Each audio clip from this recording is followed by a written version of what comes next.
ससु मोर कहेली बाझिन ननद कहे बाझिन हो।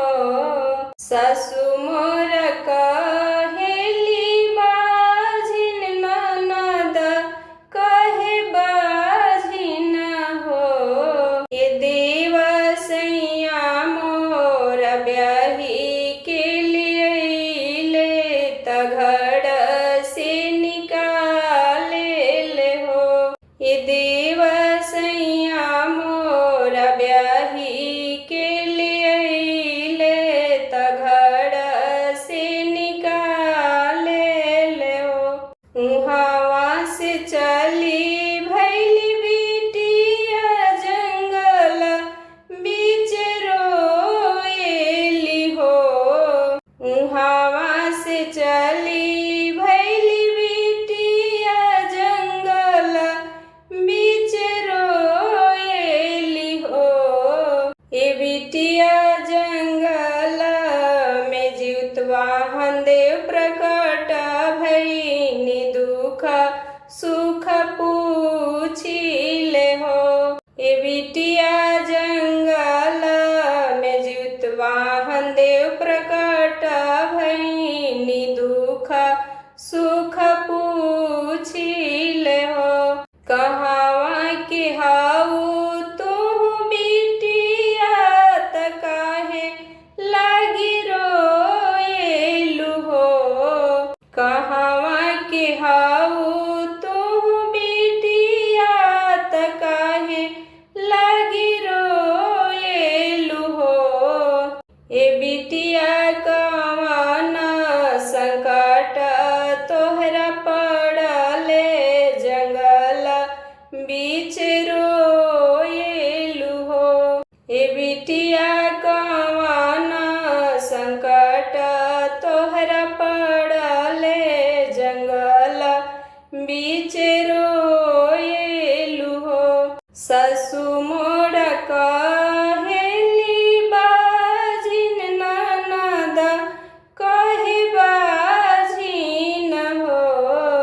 ए देवसैया मोर ब्याही के लिए ले उघड़ से निकाले ले हो।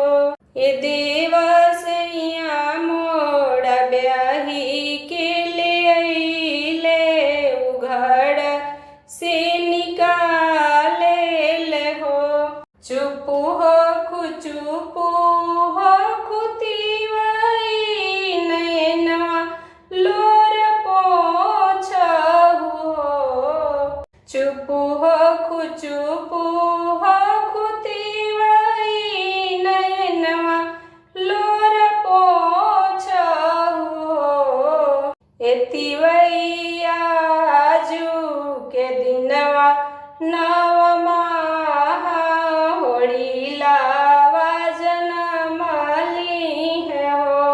एतिवई आजू के दिनवा नवमाह होड़िलावा जनमली है हो।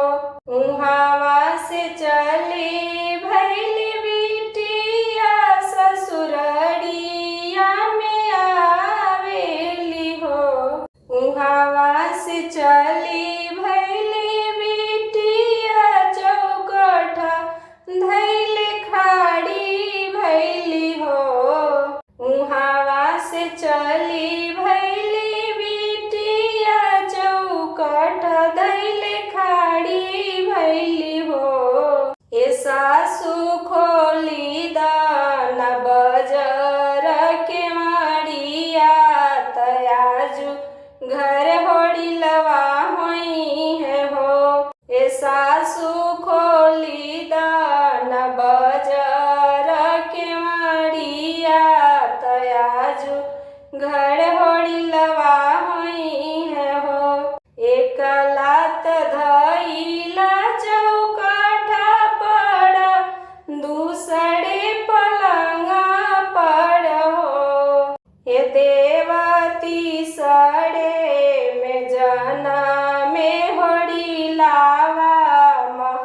मैया उठे सोहर हो।